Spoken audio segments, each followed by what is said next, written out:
पाकिस्तान के मंत्री ने शिमला समझौते को रद्द करने की धमकी दी। वे इस एग्रीमेंट को एक डेड एग्रीमेंट मानते हैं। दोस्तों, पाकिस्तान के रक्षा मंत्री ख्वाजा आसिफ शरीफ ने कहा है कि शिमला समझौता खत्म हो चुका है। दरअसल पहलगाम आतंकी हमले के बाद उसके जवाब में भारत की जोरदार जवाबी कार्यवाही और सिंधु जल समझौते को रद्द करने के बाद पाकिस्तान के नेता हड़बड़ाए हुए हैं और बौखलाहट में बयान दे रहे हैं।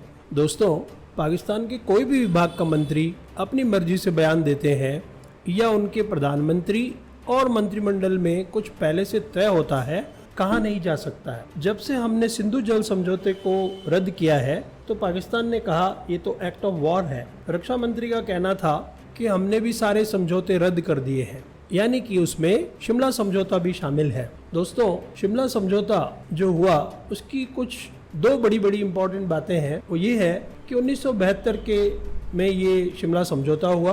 ये तय किया गया इसमें कि दोनों देशों के बीच लाइन ऑफ कंट्रोल होगी।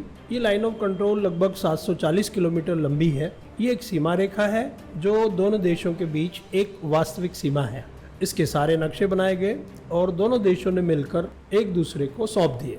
दोनों देशों ने ये तय किया कि भारत पाकिस्तान अपने विवादों को द्विपक्षीय ढंग से और शांतिपूर्वक हल करेंगे। इसमें वर्ल्ड बैंक या किसी तीसरे पक्ष की भूमिका नहीं होगी। अगर समझौता खत्म हो जाता है तो दोस्तों ये तो भारत के लिए फायदे वाली बात होगी।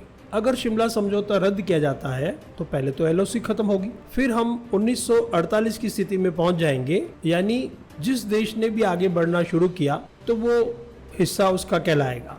भारत इसी तरह आगे बढ़ता हुआ पाक को भारत में शामिल कर सकता है। इस बीच पाक विदेश मंत्रालय ने इस बयान पर सफाई दी है कि भारत के साथ किसी भी द्विपक्षीय समझौते को खत्म करने का अभी कोई औपचारिक फैसला नहीं किया गया है। इस तरह हम देखते हैं कि पाकिस्तान के विदेश मंत्री के बयान कुछ और होते हैं और रक्षा मंत्री के बयान कुछ और होते हैं, लेकिन अगर शिमला समझौता रद्द होता है तो भारत इसका पूरा फायदा उठा सकता है।